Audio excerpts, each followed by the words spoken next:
Agency and your go-to source for all things audio and video. Is your church long overdue for audio and video upgrades? Call Lighthouse Streaming for a free consultation. Does your corporate or church event need audio or video production? Don't stress. Call the guys at Lighthouse Streaming. In business since 2017, Lighthouse Streaming has produced hundreds of live events and completed dozens of church and venue installations. Whatever your AV needs are, Lighthouse Streaming has you covered. Give them a call at 254-252-4206. That's 254-252-4206. Or go to lighthousestreaming.com and set up your free consultation. Central Texas home for sports. It's Centex Sports Network and Infinity Sports. KWBT-FM, HD2 Waco, Temple, Killeen, Fort Cavazos. The new leader in sports in Central Texas is Centex Sports Network and Infinity Sports. Holy Jesus. What is that? It's time to get in the game. Do you know what time it is? Tune in to Primetime Sports Talk with Jalen Gillis. To me, you are nothing. Your go-to source for breaking sports news in Central Texas and exclusive Dallas Cowboys coverage. Start it up, let's go. Catch us Monday through Thursday from 5 to 7 p.m. on the Centex Sports Network and Infinity Sports.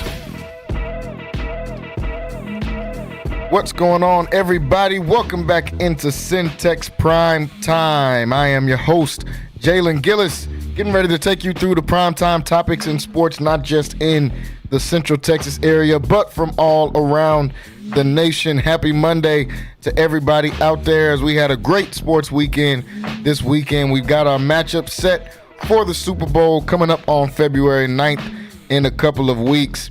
NBA season in full effect right now. More trade rumors coming out and more news about Jimmy Butler. We'll talk about that a little bit later on the show. College basketball in full effect as MCC basketball was in action this past weekend against Collin on Saturday. They'll be back in action against Hill on Wednesday, and they'll play Temple on Saturday as well. I want to thank everybody for tuning in and listening and watching with us today, whether you're listening on Centex Magic 94.5, Infinity Sports Radio Central Texas, and also watching over on YouTube, Centex Sports TV / Centex Sports Network over on YouTube. If you are watching with us on YouTube and haven't already, make sure you guys go over there, hit that subscribe button. Also click that bell so you can get notified when we go live here 5 to 7 p.m. weekdays right here on Centex Prime Time. Well, folks, like I said, a lot to talk about. We got a full show today. Patrick Mahomes and the Chiefs back in the Super Bowl. Philadelphia Eagles back in the Super Bowl for a rematch of the Super Bowl we saw in 2022. We got to talk about all of that here today. Plenty of new coaching hires. Your Dallas Cowboys have finally found a head coach. Brian Schottenheimer hired as a head coach. We'll talk about all of that here today on Centex Primetime. Like I said, full show here today.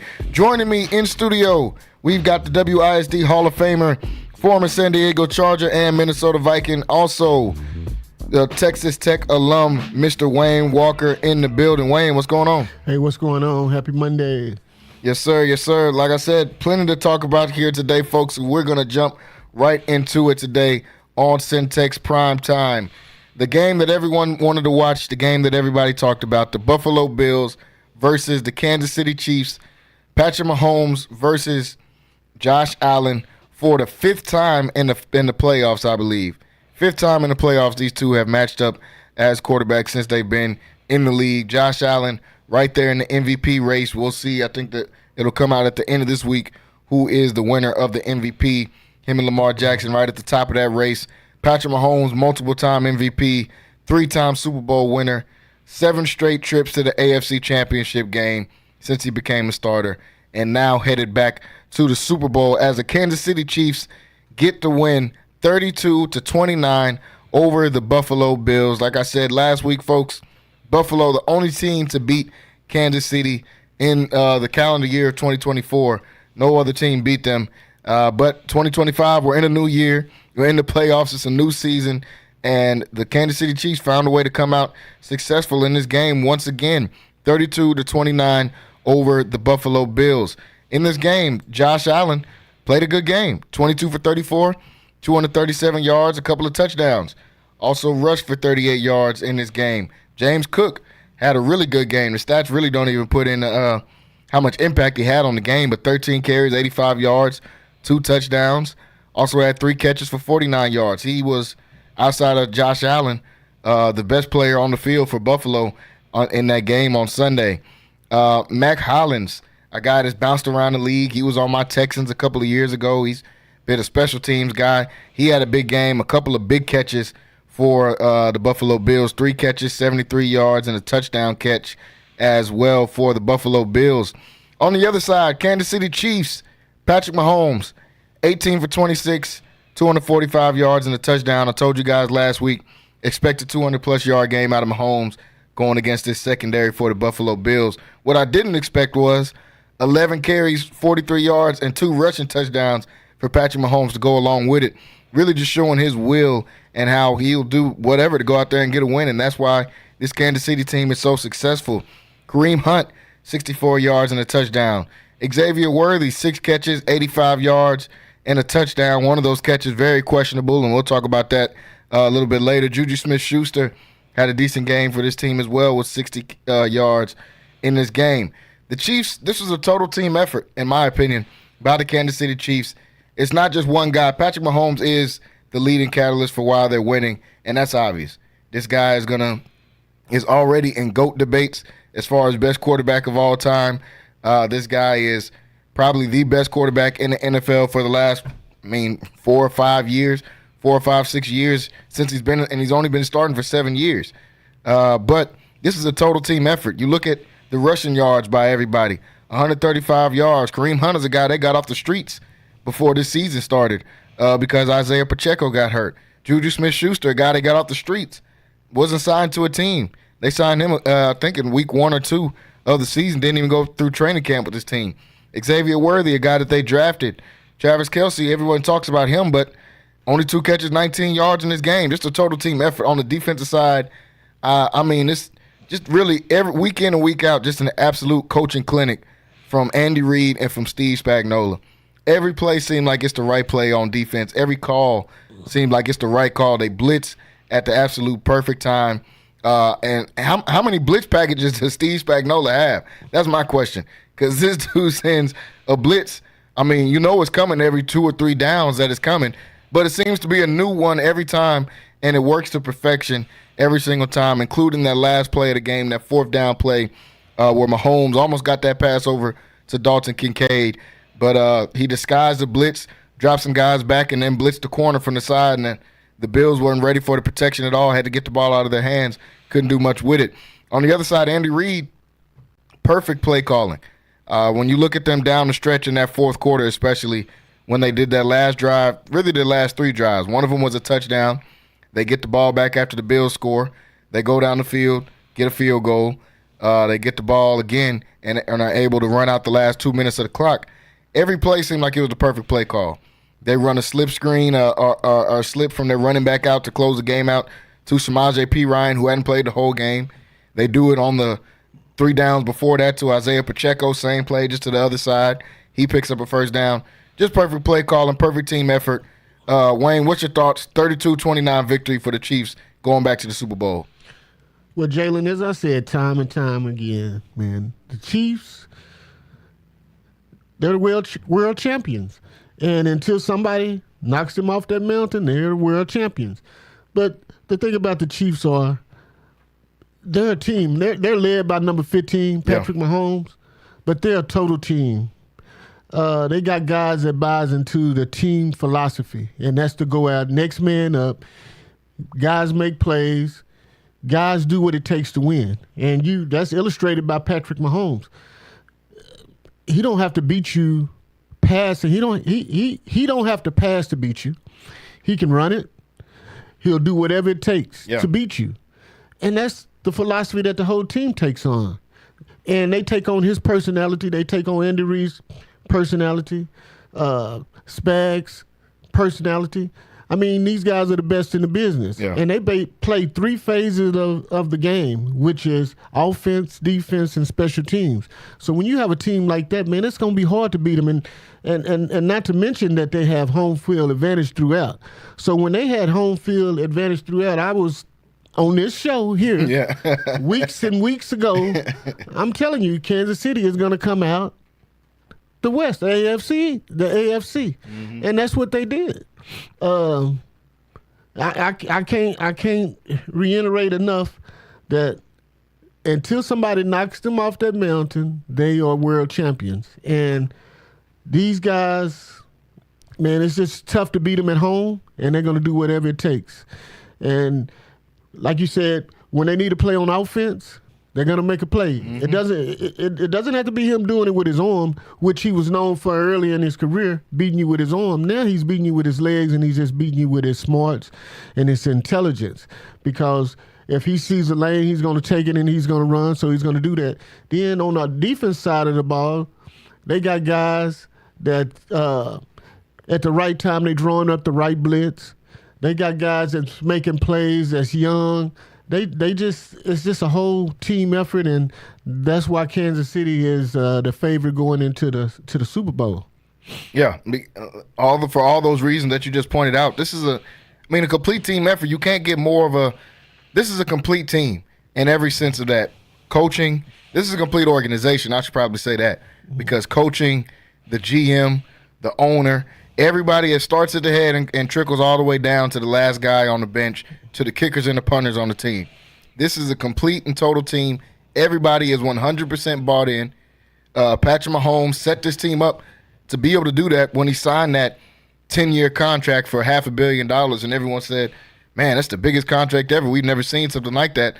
Not knowing that he was going to outplay the value of that contract after about 2 or 3 years. Yeah, no doubt. He's like the 10th paid quarterback right now in the NFL, and he's okay with that, because you're going to get those extra playoff checks, you're going to get those Super Bowl checks, you're going to get these NFL endorsement checks, you're going to get the off-the-field money, you're going to make up for all of that money that you would have missed out. You're going to all own MLS soccer teams. You're going to do all of that, but that comes with success. Winning is a habit, and it's become a habit in Kansas City. And like you say, it starts from an organization which is a class organization. And, man, these guys just have it. And winning is a habit, and they continue to do it. You talk about a guy that's been in the AFC championship game 7 straight years. Yeah. You know, who's already won 3 Super Bowl rings and is trying to win his 4th. And we're talking about arguably the best quarterback in the NFL after seven years being in. That's crazy. I mean, that's crazy. That's ridiculous. But it's a testament to the organization. It's a testament to Andy Reid, Lamar Hunt. It's a testament to the whole Chiefs organization. Yeah, these guys know exactly how to win. Like you've been saying since week 1, when everyone was saying, they're struggling, the Ravens should have beat them, this team should have beat them, they should have lost to the Panthers, they should have lost to this team. You said all year long, winning is a habit, and winning is a habit that the Chiefs have had for 7 straight years. They've been in the AFC Championship 7 straight years. That is absolutely ridiculous. The only thing I can even think of close to something like that is a Buffalo team that went to 4 straight Super Bowls. They unfortunately didn't win, but going to 4 straight Super Bowls is insane. We've never seen anybody do that. No. Now Kansas City is coming out and replicating even more of that success. More than what the Patriots were able to do. We saw the Patriots win, I think, 3 Super Bowls in 5 years. We saw them go back and get another 3 at the end of Tom Brady's career as well. But to see somebody go to 7 straight he's never lost in anything short of the AFC Championship game. And in this day and time, going to 3 straight Super Bowls when the system prevents you from doing that, because we have salary caps, we have free agency, and we have a draft system. So what the league is really trying to create is for a team to not get there 3 years. They're trying to create parity where you have different winners and multiple winners, not multiple winners, but a different winner every year. Mm-hmm. That's why we have this draft system. That's why we have this free agency. And Kansas City, whatever works for them, they're doing it. Yeah. Like I say, winning is a habit, and it starts from the top down. I mean, from the top. And these guys continue to win. And man, I don't know which way I want to lean in picking this Super Bowl. Yeah. Because Philly is going to be a tough out. Man. But Man, I mean, we'll talk about that later, but man, Kansas City just finds a way to win, and I don't know how it's going to be when you go to New Orleans and they're on a neutral grass, a neutral turf.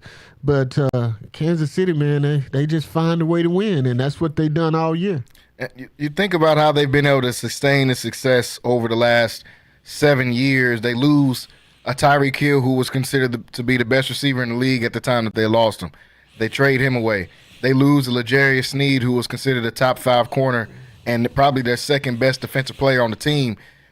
He leaves. You're still able to duplicate the success. You lose offensive linemen. You lose defensive linemen outside of Chris Jones. Only guys that's really the same guys that's been on the team since the start to the finish is Mahomes, Kelsey, and Chris Jones. Everybody else, they've had to shuffle out. They had Tyrann Mathieu that won a Super Bowl with them. They had to lose him. They've replaced him with a Justin Reed. They draft Xavier Worthy. They draft a Creed Humphrey, who's probably the best center in the league that they draft. They know where to find these guys, a George Karlaftis, a Trent McDuffie, who's been an All-Pro multiple times and hadn't even re-upped for his second deal yet. Finding these guys is so important. Keeping your core guys that you know you need, obviously Mahomes, but still being able to keep Chris Jones no matter what. Right. And the criticism has been about their offensive line, but they still find ways to score. Oh, yeah. Despite that,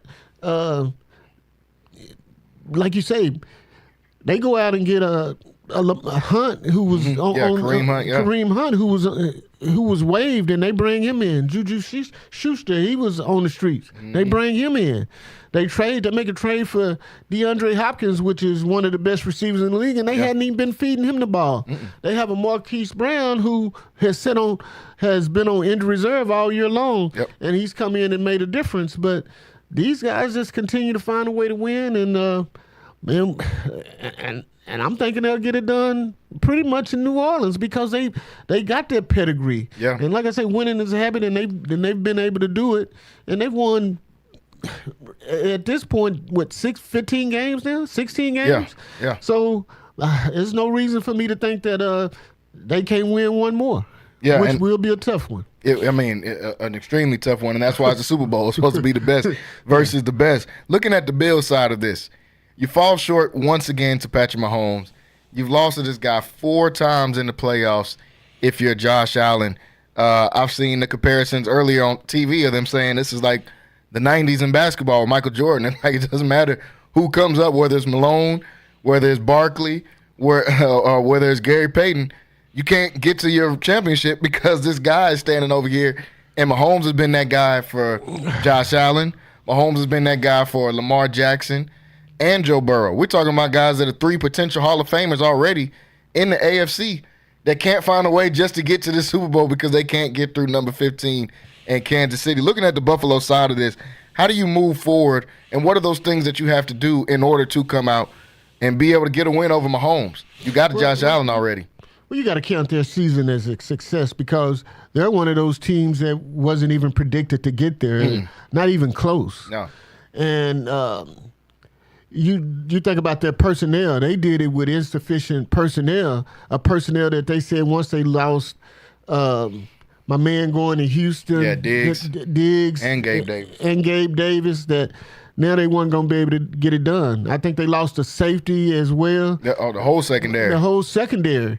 And so they said they weren't going to be able to get it done, and these guys, they done it. They got there. So it was a success. But beating number 15, you can beat them in season. They beat them in Buffalo, where they went undefeated. But the key is to try to beat them in Arrowhead, and ain't nobody going to beat them in Arrowhead. But you got to see their season as success. And one thing about it, you didn't get it done this year, but you'll get your chance next year. Right now you're on vacation, and all you can do is think about what we could have done different to beat these guys. Which it was a great game. They came down. They came back after halftime after being down about 10 points or so, and they came back and made it a ball game, and they had every opportunity to win, and they just didn't get it done. But that goes to the testament of the Kansas City Chiefs, who always find a way to get it done. And you got to take every play serious. You got to take. I mean, you got to play it like it's your last play when you're in the NFL, because one mistake could be your last mistake, and it can cost you a ball game. And that's what it kind of came down to. It came down to a 4th and inches one time where Kansas City stopped him. A guy dropped the ball on 4th down. And you got to make those plays when you had the opportunity to make those plays. And you basically have to almost play a perfect game to beat Kansas City in Kansas City. And if you don't do that, you're not going to win. Yeah. And we always talk about Josh Allen versus Patrick Mahomes. And everybody want to blame Josh Allen. Had a pretty good game. Yeah, he did. He's gonna take a blunt of the blame because he's the one making $50 million too, and he's the leader. So when you're talking about the leader of the team and he doesn't lead his team to a victory, like number 15 led his team to a victory, then you gotta take some of that blame. Yeah.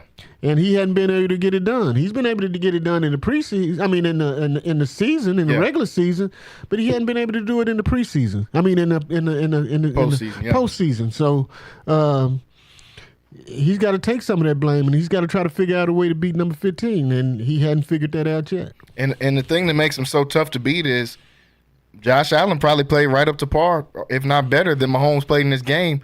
But you saw those, like you said, that 4th down that you can't get. You saw that Dalton Kincaid couldn't come back and get the ball. Kansas City makes all of those plays. Patrick Mahomes didn't have to do anything on that last drive. They throw that slip out to Samaje Perine. He makes a guy miss. He gets up the sideline and stays in bounds. They throw it out 3 plays before that on 3rd down to Isaiah Pacheco. He trucks a guy and gets the 1st down because everybody makes the winning plays, and that's what makes this Kansas City team so difficult to beat on both sides of the ball. Justin Reed coming up with huge plays on the defensive side of the ball. Trent McDuffie, after even getting beat for a touchdown, comes back, gets a stop in the end zone on the next drive when they're trying to throw a touchdown. I mean, just winning plays by everybody, whole winning organization. Man, hey, they just say do your job. That's what they tell you in the NFL. Do your job. And if you do your job, it all consists with whatever the team does. And if everybody's doing that, if all 11 men are doing their job on that play, then that's what they call execution. So you're executing as an offense or a defense. And if one guy doesn't do their job on either side of the ball, then it could lead to a big play. It can lead to a touchdown. It can lead to a fumble. It can lead to whatever. So you have to be able to go out and do your job, and you have to be able to execute. And if you can't do that, it can cause a big blunder on offense or defense. Yeah, and I mean, just you're splitting hairs in these type of games like this, an AFC Championship game, with 2 teams that are really good, with 2 quarterbacks that are really good. Looking at the Chiefs and the legacy of 2 guys, of Patrick Mahomes and Andy Reid. Mahomes, a guy that came in right away and started winning. Like we said, it's ridiculous that he's already in the GOAT conversation. And then you look at Andy Reid, who had tons of success in the league, but never was able to get that championship done. And now you pair him with the right guy, Patrick Mahomes, and he elevates, and he's already up there, in my opinion, as one of the best coaches. Mahomes, even without winning this Super Bowl, already got 3 rings and multiple MVPs. Where do you rank him all time in the QB list in your head right now, even without the Super Bowl win, if they don't win in New Orleans? It's a guy, Joe Montana. Yeah. It's a guy, Tom Brady. Yeah, exactly. But the thing about it, Tom Brady had defense, man. Yeah. He had, you think about Malcolm Butler's interception. If he don't make that interception, then it's a different story. They don't win that Super Bowl. Mm-hmm. Okay, then if you think about Russell Wilson, he threw that interception, right? Mm-hmm. So that's from the 1 yard line. Mm-hmm. So you can take one of those Super Bowl wins away. I think that was a coach's decision. Yeah, it was. But man, the play of Patrick Mahomes, he has been a leader. I think arguably the best quarterback ever right now. Yep. And if he can get this done, if he can get this win, proud to say he's a Red Raider. Yeah, because I'm a Red Raider. But and And that's not what my decision is based on, but it's based on his performance and what he's able to do on the field and how he's able to lead his team. I think he's arguably the best quarterback ever.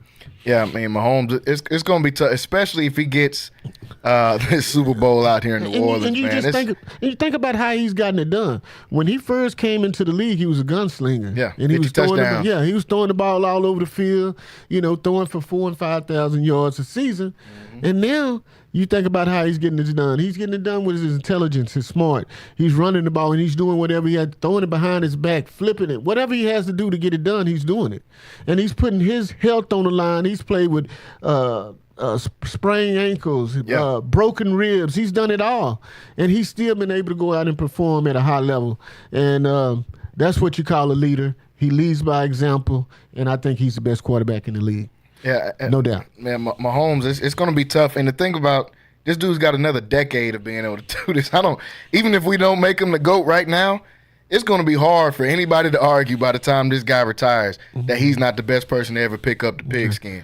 It's going to be tough to argue that with Patrick Mahomes. Looking at his coach and Andy Reid, a guy that, like I said, not a slow start, but as far as winning the chip, a slow start. I mean, Philly gave up on him. They had 2 bad seasons in Philly after all that he did in Philadelphia, and they gave up on him. And he had to come to Kansas City and was having success with an Alex Smith. And switches to a Patrick Mahomes and gets the ultimate success.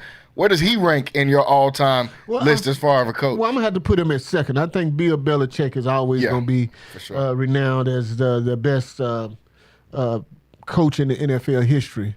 I mean, he has 7 rings. He has 6 rings. So you just think about that, man. That's 2 more as an assistant coach. Yeah, and then once you're successful, everybody comes in and they pick and they take your offense coordinator, they take your defense coordinator. So he's had to start over, but he's still been able to win 6 rings. And it's just like Andy Reid, the same thing, but he's still been able to maintain. As long as he got Spags over there and he's doing offense, then you can win. But I think right now for me, if you talk about Andy Reid and his legacy and his place as far as where he ranks as far as NFL head coaches, I would say second. Yeah. But I mean, he's still coaching, so you still have a chance to rewrite those books and rewrite your legacy as far as where you rank as far as an NFL head coach. Yeah, I think Don Shula's got maybe 10 more wins on Bill Belichick right now, and I think Andy Reid is only 30 wins behind Bill Belichick. So I mean, and this guy's still coaching. Like we could look up, and Andy Reid might be in the number 1 spot quickly. But you got to think about it. Back then, it wasn't harder because you didn't have free agency like it was. Exactly. You got to keep your team for 5 to 6 or 7, 8 years. Now, with free agency and the way everything is, the way everything comes off now is, you have to be a really good head coach to maintain your winning habits. Yeah. And Andy Reid has been able to do that.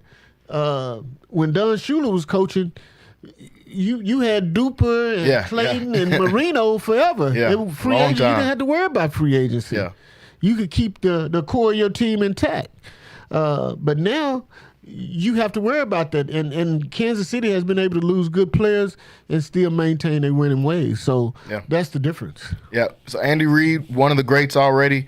Patrick Mahomes, not even 30 yet, and already considered one of the greats, if not the greatest, to play quarterback, which is just insane. Chiefs move on to the Super Bowl after a win, 32-29. Folks, we got to take a break. When we come back, the Philadelphia Eagles are moving on to the Super Bowl for the second time in a 3-year stretch.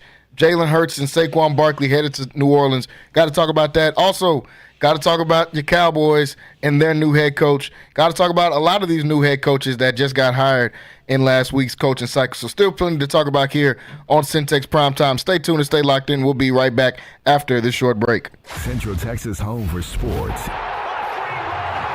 It's Centex Sports Network and Infinity Sports. Sports analysis with the best. The hottest sports show in the evening.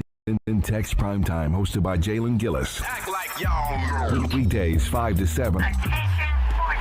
This is the Central Texas #1 leader in sports. Centex Sports Network, That's right, sports fans. We can talk about sports. and Infinity Sports. Lighthouse Streaming, a full-scale media agency and your go-to source for all things audio and video. Is your church long overdue for audio and video upgrades? Call Lighthouse Streaming for a free consultation. Does your corporate or church event need audio or video production? Don't stress. Call the guys at Lighthouse Streaming. In business since 2017, Lighthouse Streaming has produced hundreds of live events and completed dozens of church and venue installations. Whatever your AV needs are, Lighthouse Streaming has you covered.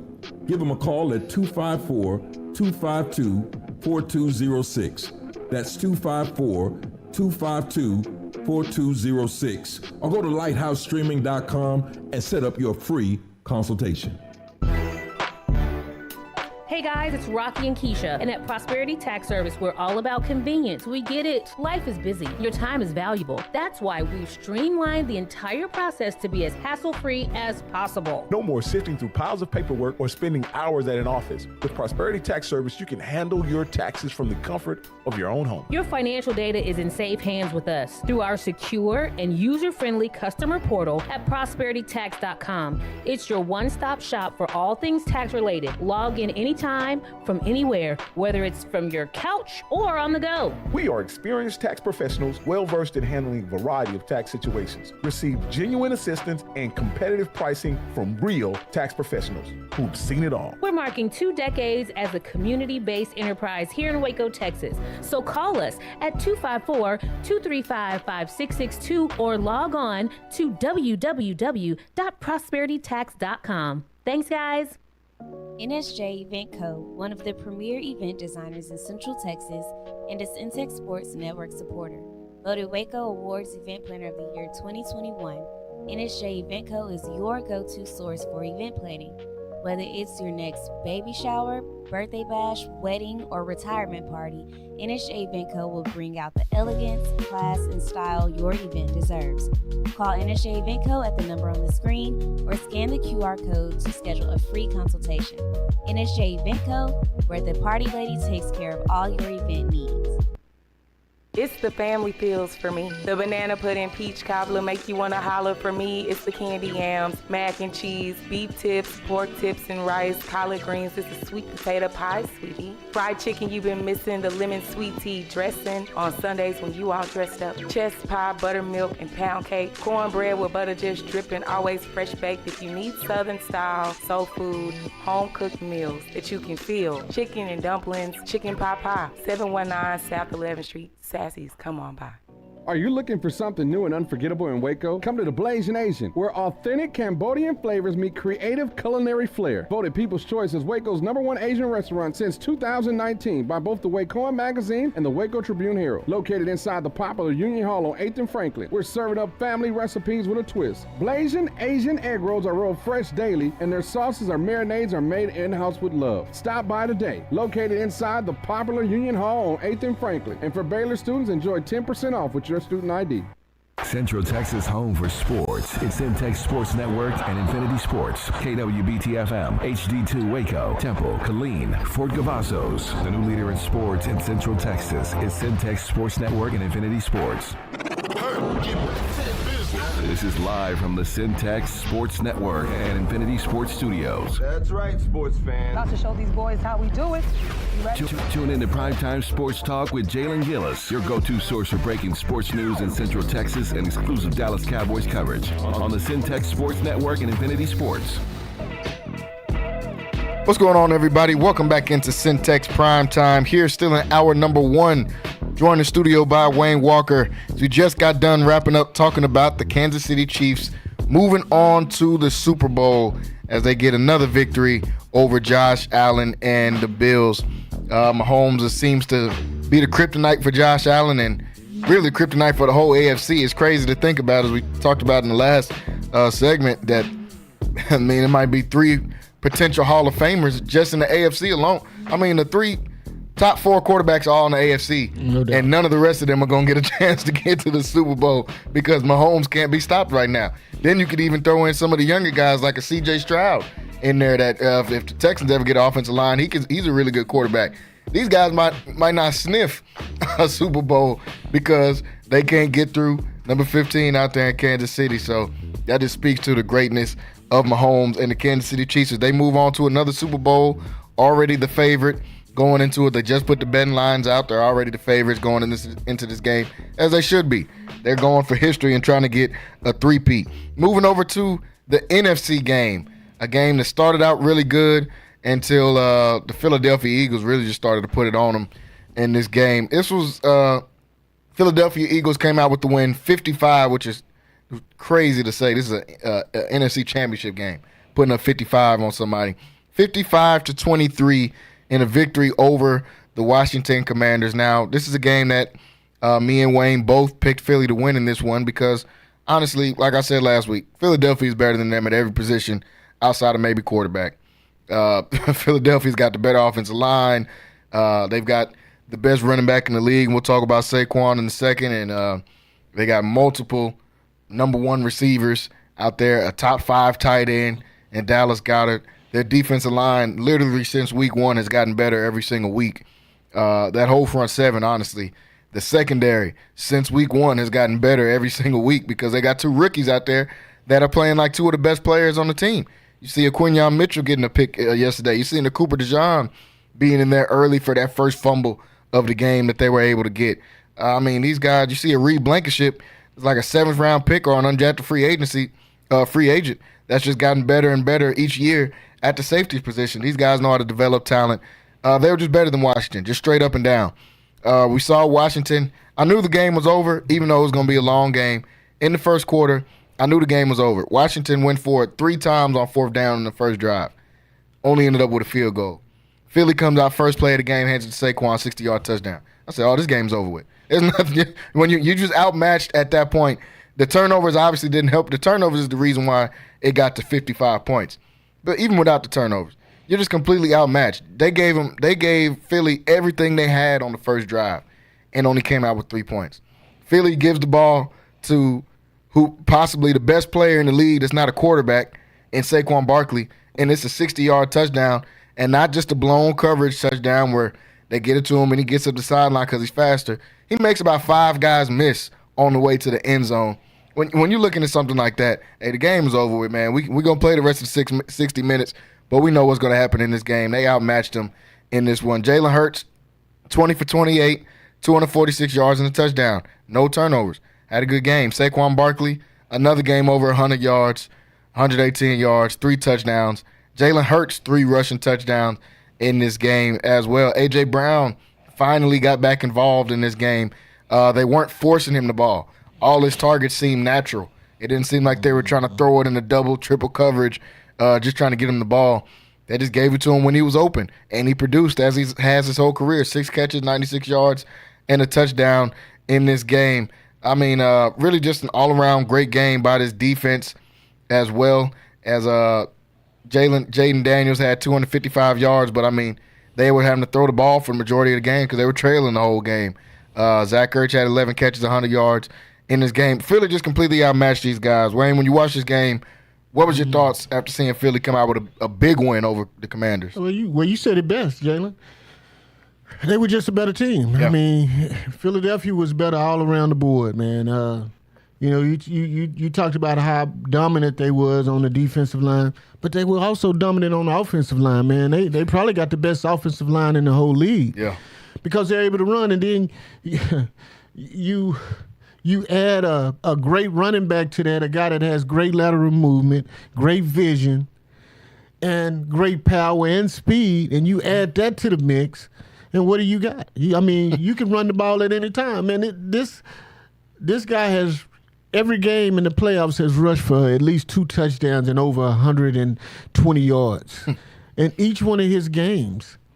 And you have to get that line credit, man. Oh, yeah. And so Philadelphia was just better. They were just better. And you have to applaud Washington. Washington is a team no one expected to be there as well. Not at all. And they're going to get better. We know that. But one of the problems we've always had with Dan Quinn is he has never been able to stop the run. Yep. In every game that that Philadelphia played against Washington, this guy rushed for over 200 yards, except for this game. But he still had 2 touchdowns and 3 touchdowns. 3 touchdowns and still ran for over 125 yards. So, man, they're just dumbing it on that offensive line, and that defensive line, like you say, has gotten better and better.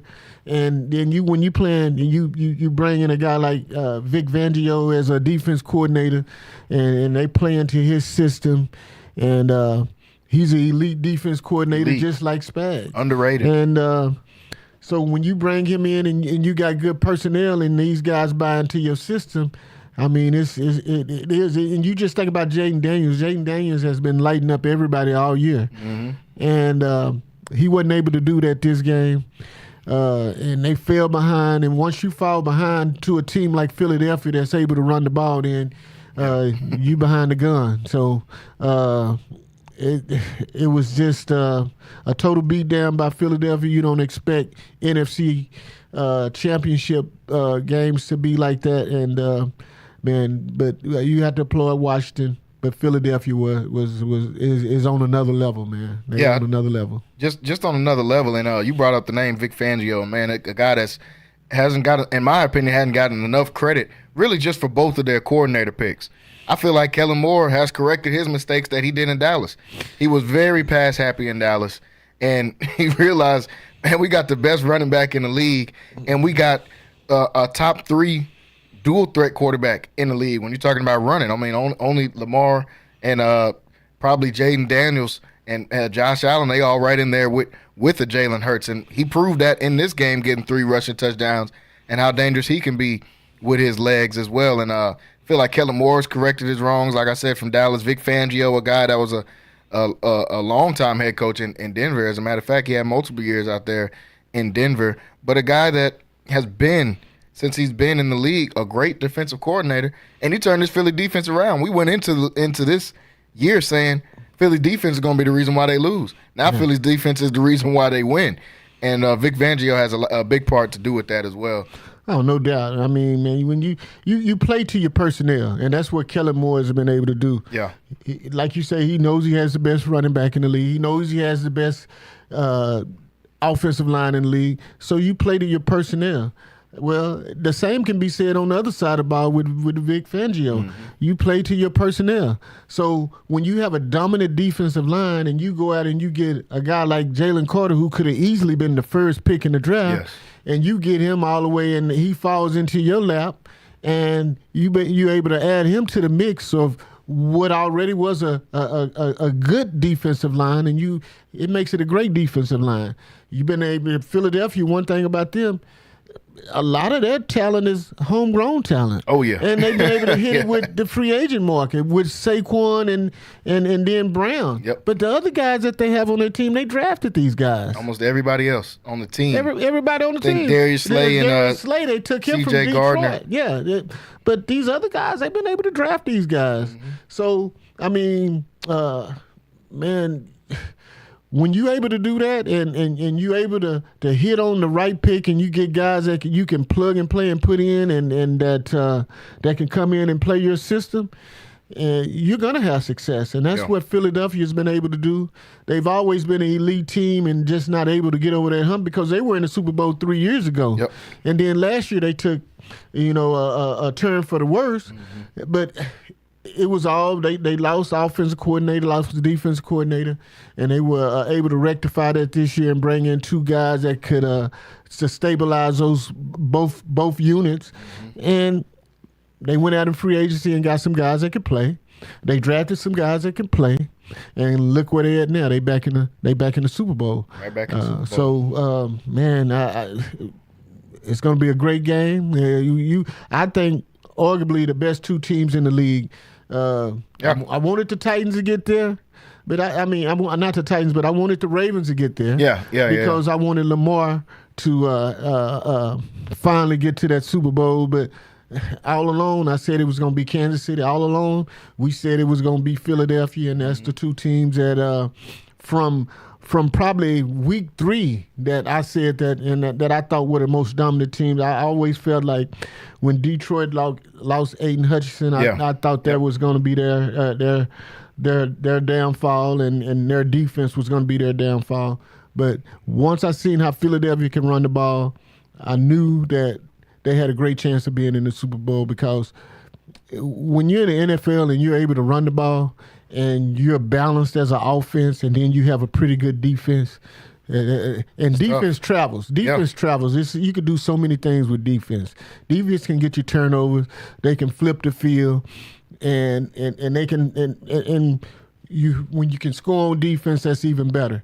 And Philadelphia's been able to do that. That's why Philadelphia's in the Super Bowl, because they're the most balanced team in the whole league. Yeah. They have probably the best personnel in the whole league. So when you're talking about the base personnel and what these guys are able to do and the best players, and then you're playing against the best organization, I think, with the best coach and the best quarterback, man, you talk about a game that's going to be exciting as what we're talking about right now. Yeah, a clash of the Titans is what that game is expected to be, and I'm honestly super excited. Can't even wait all the way to February 9th to be able to see these two teams go against each other.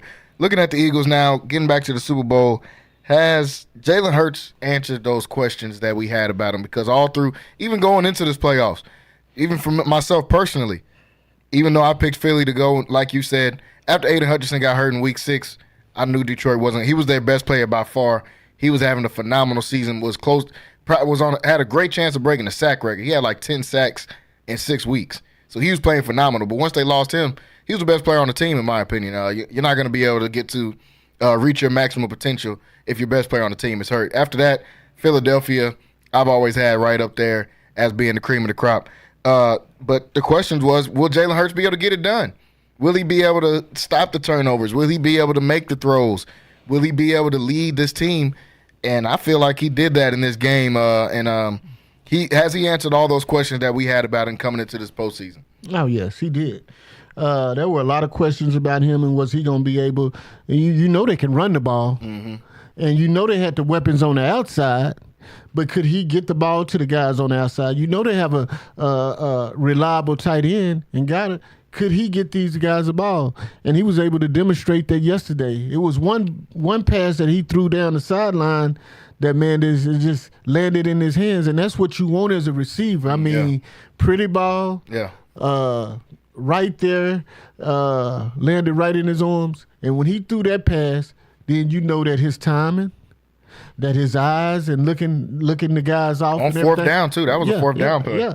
And so when a guy take a shot like that and he throws the ball like that and that efficient, then you know that he's on. He's on his game.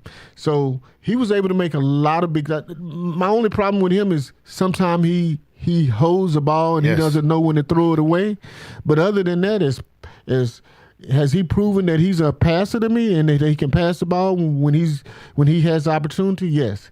He proved that to me yesterday. Yeah. He made a lot of great throws yesterday, and he got his receivers and his tight ends involved, and he even used his legs a little bit. So, yes, he's proved everything that he needed to prove to me yesterday, and that's why I think it's going to be a great game. I think it's going to be at least a 3-point game, or it's going to be won in the fourth quarter, and we don't know who's going to win this game yet because I know Kansas City finds a way to win, but when Jalen Hurts played like he played yesterday, that was an it factor for me. That's what puts doubt in my mind about who's going to win, because now I know that you're going to have two quarterbacks battling each other, and he'll be prepared for whatever Spags is able to throw out there at him. Yeah, and I think that confidence is a big part of that. I feel like Jalen Hurts is getting his confidence back, and now looking over to this game, the Super Bowl game, Kansas City versus Philadelphia. Last time these two guys played they played in the Super Bowl just 3 years ago. A lot of these guys from both sides are out there once again playing against each other. Jalen Hurts had the best game, honestly, I've ever seen him play in that Super Bowl against Kansas City. That was probably the best game I've seen Jalen Hurts play as a professional, was in that game against Kansas City. They just had that bad man on the other sideline, and you let him get the ball last. You know what time it is. Patrick Mahomes gets the ball last, even in this game coming up in the Super Bowl. If it comes down, I don't care if it's 3-3. If Kansas City gets the ball with 2 minutes left, Philadelphia might as well go and send it in. It's a wrap. Yeah. But these two teams matching up against each other. Philadelphia 14-3 on the season. Kansas City 15-2. Kansas City in the early lines right now, 1.5-point favorite over Philadelphia, as they should be. I thought it would have even been bigger than that. But like we just said, or like you just alluded to, Kansas City, best organization in the league, best head coach, best defensive coordinator, best quarterback, versus the best personnel in the league. Just like I said, Philadelphia was better than Kansas City at almost every position. Coming into this game, better than the Commanders at almost every position. Coming into this game against Kansas City, not every positions, but a whole lot of the positions, Philadelphia has the edge in the matchup in this one. But we just know what type of team Kansas City is, who 15 is. We know who Andy Reid is. We know who Spagnuolo is. Man, this is just a clash of the Titans. This is the first look at the Super Bowl right here. We got 2 weeks to be able to talk about this. What's your first thoughts when you see these two teams matching up against each other? Like I say, I don't know which way to pick, and I'm not gonna pick right now. I'm gonna do that next week. We can't do that. I'm gonna see how the line goes, and man, I just think it's the best two teams. It's the best team from the NFC playing in the Super Bowl, and it's the best team from the AFC playing. Mm-hmm. They earned that right because they won their division and they came all the way through the playoffs and they won. Right now, Kansas City, I'm kind of leaning toward Kansas City because, they're just that team. And like I said, winning is a habit, and they always find a way.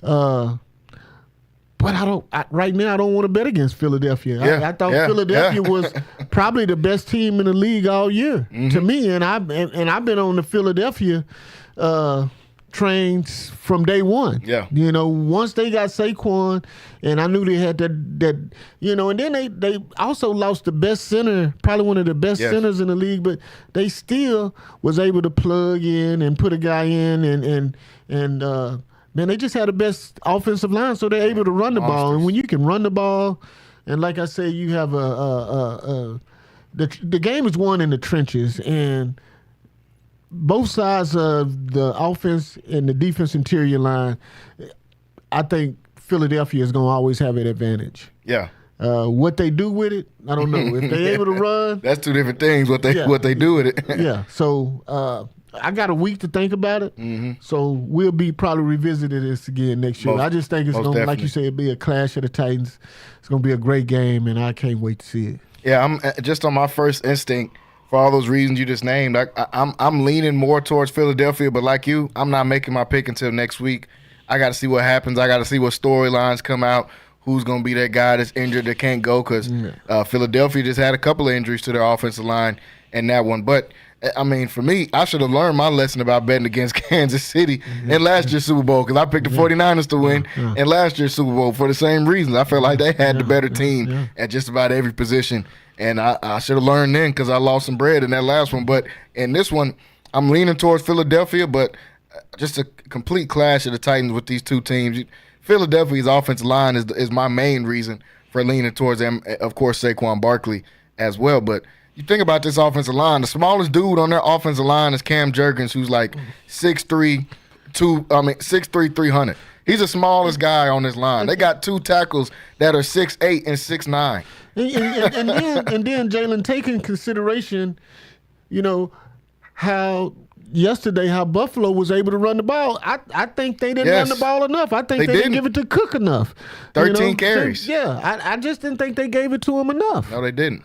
And I think that's kind of, where it all went wrong, because they were able to run the ball. That's what they did the whole third quarter, and then somehow in the fourth quarter they stopped doing it. I don't know why they got away from that. I was thinking literally the exact same thing watching it. That's why I said to start it off, James Cook's stats don't even show how much of an impact he had on that game. He was unstoppable in that game. I don't know what they were doing. I don't know why they stopped running the ball. They had so much success with it in the third quarter, and all of a sudden you get to the fourth quarter when it really counts, and you have a lead, then you stop doing it. Yeah. And I don't know if Philadelphia does it. I think Philadelphia continues to run the ball, and I know Philadelphia runs the ball a lot better than Buffalo. Yes. So I give that edge to Philadelphia being able to run the ball on Kansas City defense.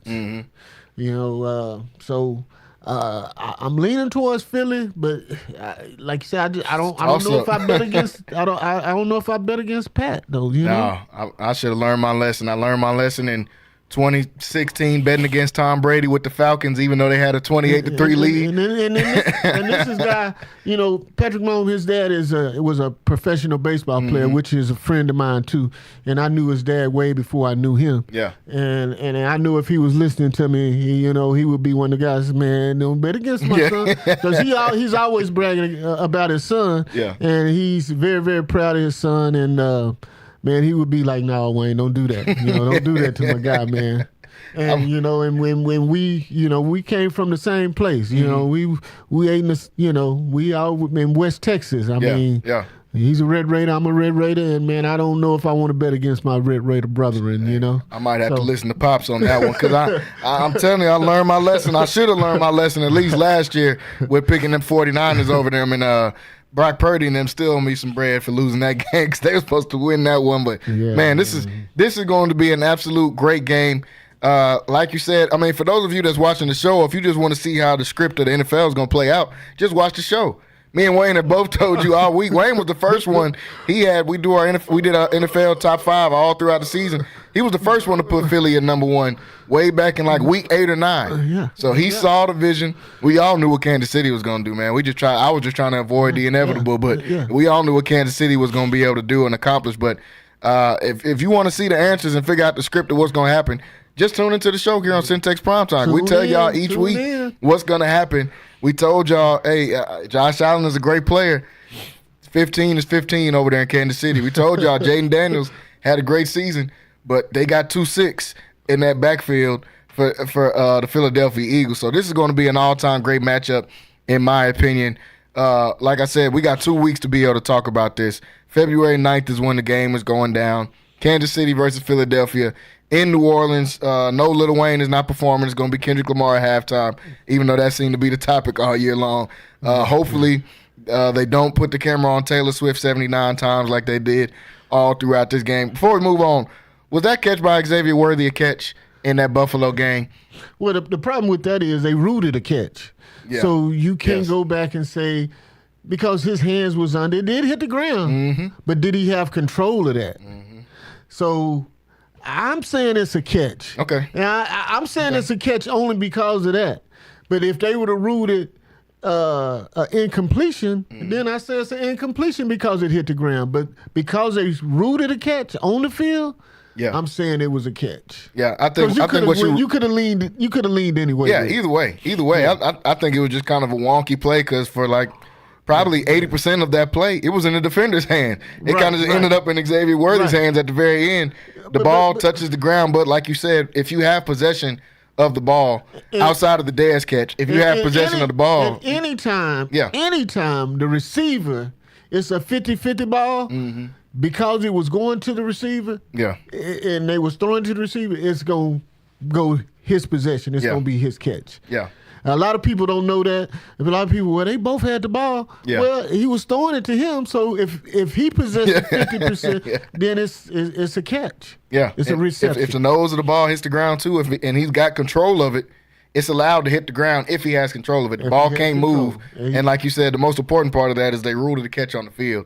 There wasn't enough to overturn that because that's a toss-up play. You can throw that one either way. So I just had to get your opinion on that. I mean, what you thought was a catch or not. We always get into this where they say Kansas City just has the luck of the draw, man. But man, when you win, sometimes you get that. I mean, and when they respect you as a team and how you go out and play, you get those calls.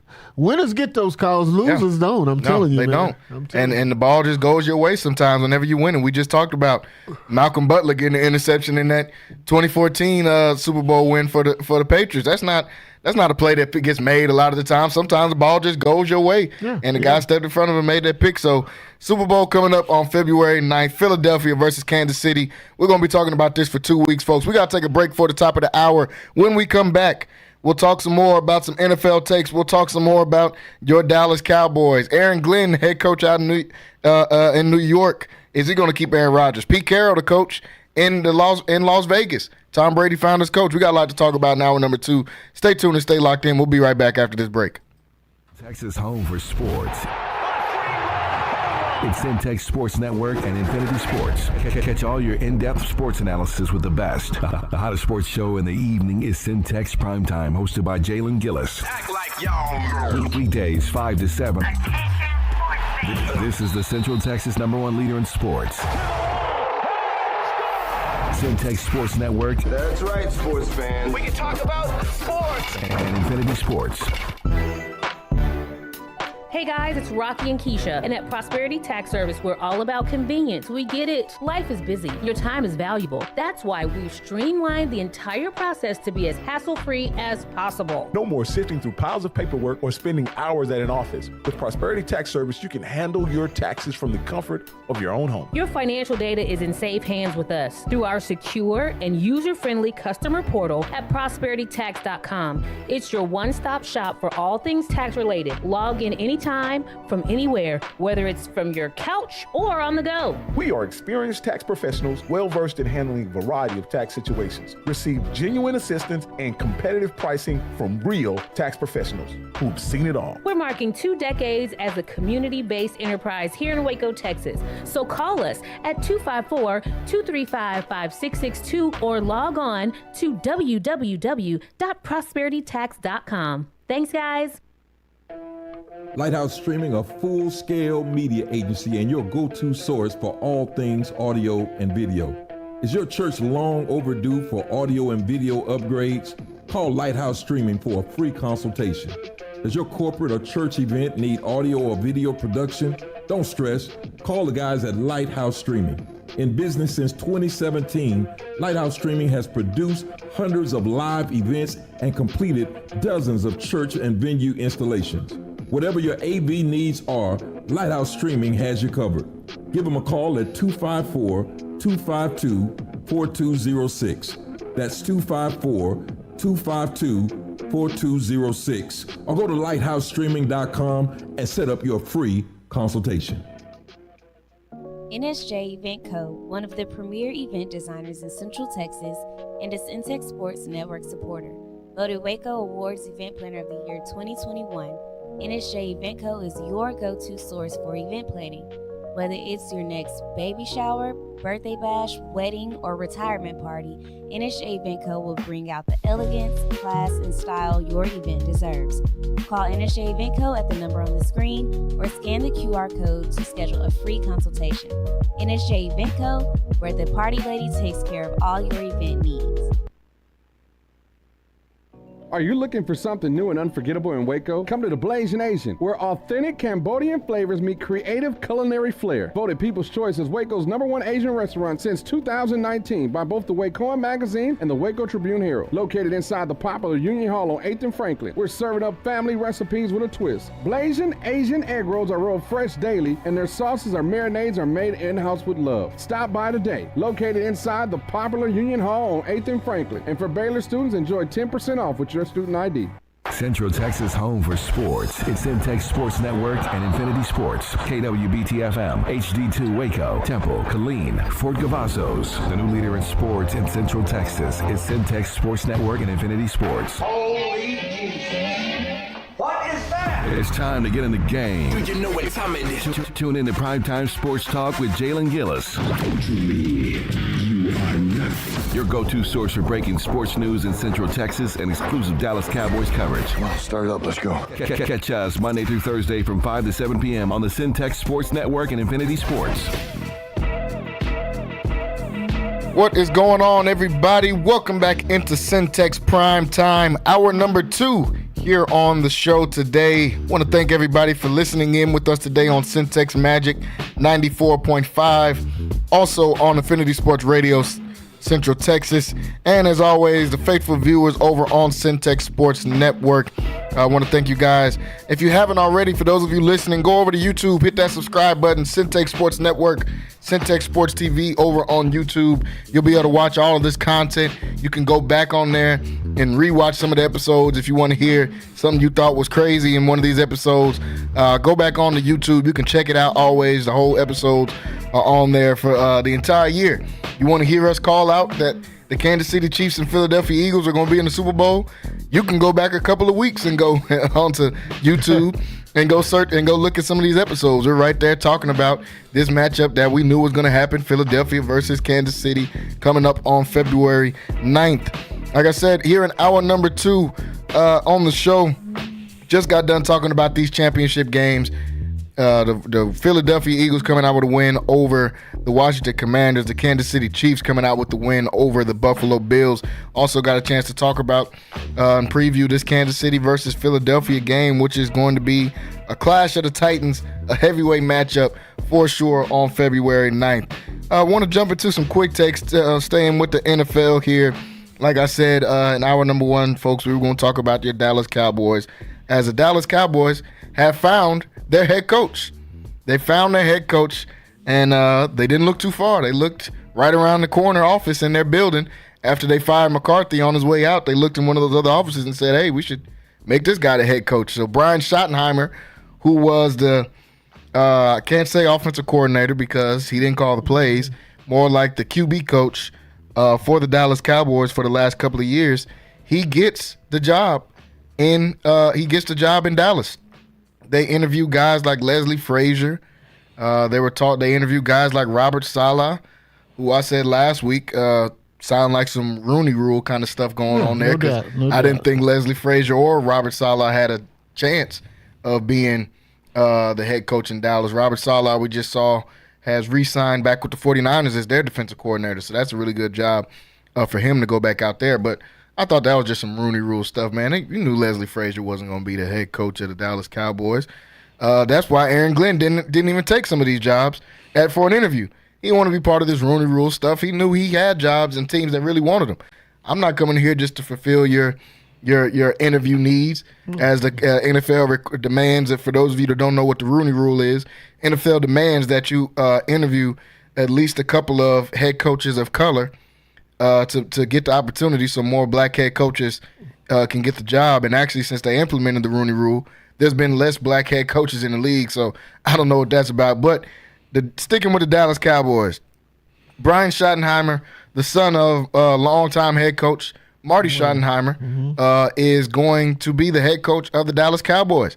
He said in his introductory press conference that the Dallas Cowboys are built to win quickly, a team that can win right now, and they are poised to the objective. His quote, the objective and the main thing is we want to win a Super Bowl.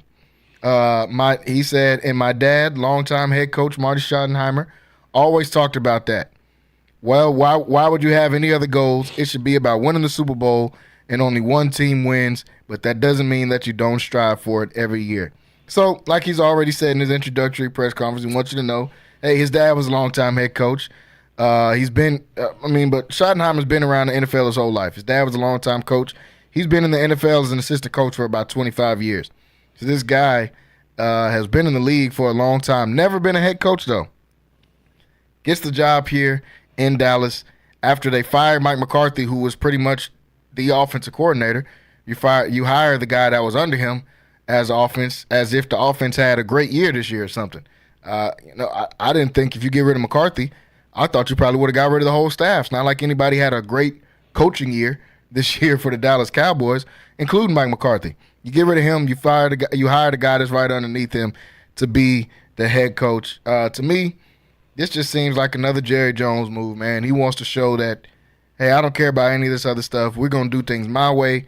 Schottenheimer, he's going to do things my way because he's already here. He's already part of the program. He knows what it is. He knows that it's going to be somebody over him. That's Jerry Jones. He knows that there's going to be one decision maker in this organization, and that's Jerry Jones. The players know it, the coach knows it, and the guy that's blocking the calls knows it, and that's Jerry Jones. What was your thoughts on Schottenheimer getting his job as a Dallas Cowboys head coach? And this guy Jerry Jones, man, and that's where I'm gonna start. So you pass up all these guys. If you're going to do that, you might well bring Primetime in. Yeah, yeah. You bring a guy that he's been around the league a long time, and over 25 years, and he hadn't been a head coach. Yep. He didn't call plays for the Cowboys last year. He was basically a quarterback coach or a guy that's just on staff, I would say. Yeah. So the coach that that you let it get away. Dan Quinn was playing in the NFC Championship last weekend. You had a guy here that had a top 5 defense every year that he was there, and the reason they would win, as soon as he leaves, then Dallas is in the bottom 5 in defense. So you let your coach get away, basically, but then you bring in a guy. This is like you say, if the Cowboys win, Jerry Jones wants all that credit because he's going to say it was him that did it. Because Schottenheimer is not going to do it. And then Schottenheimer said everything he needed to say in his interview, that we're going to win and we can win. Now, that's basic and that's routine, and that's what you're supposed to say if you're coming in to be a head coach or lead a team. But these guys are not going to be relevant for a long time, man. You think about the 2 teams in the NFC East, Philadelphia and Washington were playing in the divisional championship yesterday. Both of the teams have the same personnel, and Washington is only going to get better because they have over $50 million in the salary cap. And then guys are going to want to come and play for Dan Quinn. And all they need to do is rebuild in line. All they need is plug and play here and there. These guys, you know where they were picked to finish in the whole league? They were picked to finish in like 28th in the league. Yeah. And they made it to the divisional playoffs. Mm-hmm. So Dallas is going to be rambling for 3rd or 4th for the next 4 to 5 years because Philadelphia has a team that has personnel that's going to be unmatched that they can't match up with, and they had this dominant defense and offensive line. And then you talk about Washington, who is ahead of schedule, that played in the NFC Championship game yesterday. And they have their quarterback of the future, a guy that's already won more playoff games than Dak has in his first 10 years. So you think about this. Schottenheimer is just the guy they putting in there right now. He's got a 4-year contract. And in those 4 years that he has his contract, I don't even see Dallas going to the playoffs because they ain't going to, unless they come out as a wild card, because first and second place is going to be in their division, and that's going to be between Washington in Philadelphia, with Washington, probably Philadelphia the next 2 years winning it, and in Philadelphia making progress and being right there, and these guys playing in that NFC Championship game again. So, I mean, it's just a Jerry hire. Yeah. And I don't know what to say about Jerry. You haven't put yourself in a great position. You over the salary cap. You can't go out and get free agents. You hadn't drafted well because you're over the draft, and then you bring in a guy like Schottenheimer. So where does Dallas go? Dallas goes all the way to the bottom. I just don't see them getting any better than what they are. I don't see them getting no better than 3rd place for the next 4 years while this guy, the 4 years this guy has this contract. I just don't understand. If you're going to hire somebody from the offense, why not keep the guy that was running the offense if that's what your goal is to do? But as you just alluded to, none of Jerry's goals have anything to do with football. I don't think Jerry Jones, when he makes a decision, I think football is maybe the 4th or 5th thing that he's thinking about when making a decision. How to sell tickets is always number 1. How to maintain control is always number 2. Those things never change. He got rid of the last good coach that he's ever had in this system, which was Bill Parcells, because of that very reason. He let Jimmy Johnson go, and not only the height of Jimmy Johnson's coaching career, but in the height of the Dallas Cowboys' success. They were in the middle of getting ready to almost three-peat. They've been to 3 Super Bowls in 4 years. And you let that guy go, and they haven't sniffed an NFC championship since then. That includes when they had Michael Irvin, Troy Aikman, and Emmitt Smith on the team. That includes those guys. That includes when they have DeMarco Murray and Tony Romo and Dez Bryant. That includes Dak Prescott, CeeDee Lamb, and Ezekiel Elliott all in their prime. That includes all of those guys. None of those guys were able to get it done because there's one person calling the shots, and that's Jerry Jones. And he's never thinking about football. You look at the interviews that they had for coaches, this lets you know that there was no he wasn't thinking about football. Robert Saleh, who was just completing the Rooney Rule. Leslie Frazier, just completing the Rooney Rule. And he brings in Kellen Moore, his old buddy, to give him an interview. That's it. Every other team I'm looking at on this list, has interviewed 6 to 7. The Bears interviewed 10 guys before they got their coach, and they picked the coach first. Right. They interviewed 10 guys. The Raiders interviewed 7 or 8 guys before they come up with them. The Dallas Cowboys interviewed 3 guys and then said, let's just pick our offensive coordinator. And then they want attention by, putting it out there that he called Dion. Well, that's attention grabber. Yeah, that's all it was. Why? You didn't even interview this guy. Not at all. You didn't even interview him. You didn't bring him in. All you did was make a call, but you knew that it would get you some publicity. Yep. You knew it would be a storyline, and it was for about the first week. Mm-hmm. And you knew that wasn't going anywhere. Dion knew he wasn't going anywhere, and Jerry knew he wasn't going to hire him. Mm-hmm. But you want to be the center of attention. You want to make all the people, everything that goes through Dallas has to go through him, and he'll even tell you so. He says, it's my money. So the guys, all you can do is you can't even give any input on who you can draft or who you can. And like Bill Parcells say, if I'm gonna do the cooking, can I go shop for the groceries? And he wouldn't even do that because he wants to make all the decisions. And that's why this team has been a failure, and that's why this team will be at the back end of the NFC East for the next about 4 years until they can turn it around. There's so many things that you have to do to be relevant again and to start winning again, and it won't be next year. I can tell you, it won't be the year after that because Washington is only going to get better, and Philadelphia is already that team. Yeah, and now that Washington has gotten to the conference championship game, the longest conference championship drought belongs to the Dallas Cowboys. They haven't been since 1995. The second, the team right next to them for longest drought is the Bears, and they went in 2010. So that shows you how every team in this 30, 40 years since Jerry's been doing his power trip since he fired Jimmy Johnson, every team has recycled and rebuilt and got all the way to at least the conference championship in the entire NFC. The entire NFC. We're talking about teams that you don't even think about, like Carolina, teams that you don't even think about, like the Arizona Cardinals.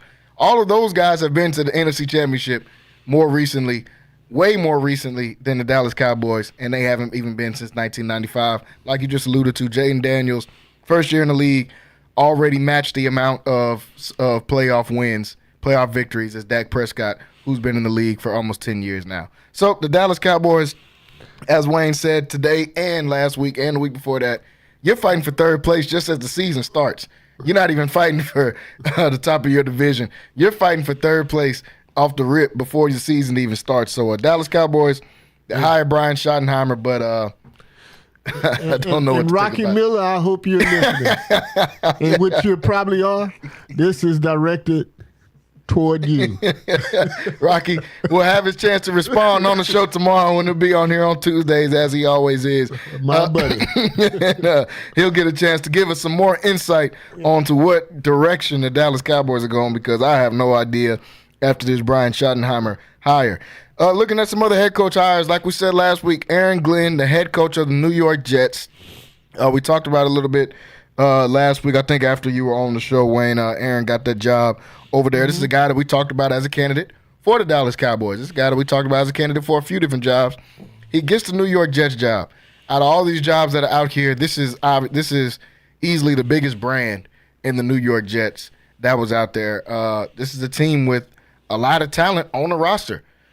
Haven't been able to get it done for multiple reasons. The first couple of years, it was because no quarterback play. They get a quarterback that comes in and underachieves, and so does the rest of the roster. They follow suit and underachieve right along with them. But Aaron Glenn, and I like this hire because usually black coaches in the league, they get a team that has no talent. Yeah, the Jets were bad this year, but they usually get a team that has nobody on the team. They don't have a quarterback. They don't have running backs. They don't got a receiver. They don't got nothing. The Jets have talent on this roster. They got a Sauce Gardner, who's one of the best young DBs in the league. They got a Quinnen Williams, one of the best D tackles in the league. They got a Breece Hall and a Garrett Wilson on the offensive side of the ball, even if you exclude Aaron Rodgers.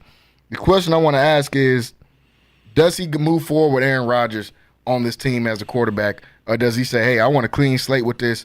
I don't want to have to come in and deal with Aaron Rodgers. Aaron Glenn has already come out and said in his introductory press conference that, yeah, I would love to have Aaron Rodgers on this team and for him to stick around and to be out here on him. But is that the move that he should want to do as he starts with the New York Jets? It should be some conversations had with Aaron Rodgers. And if Aaron Rodgers is going to buy into what he's selling and to his logic as a coach, then yeah, of course you bring him back. Aaron Rodgers is a great quarterback, and he's a Hall of Fame quarterback. Yeah. So you think, you want to bring him in, but he has to buy into what I'm saying.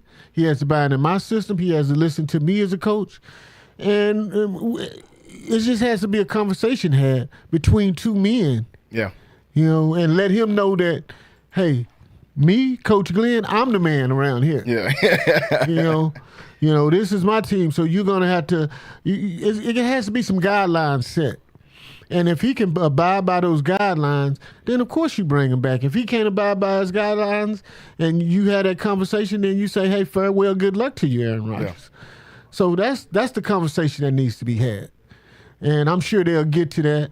I'm sure Aaron looking forward to that, and I'm sure both Aarons are looking forward to that. Yeah. So, but that's a conversation that needs to be had. It needs to be some guidelines set, and if he can abide by those guidelines, then of course you bring him back.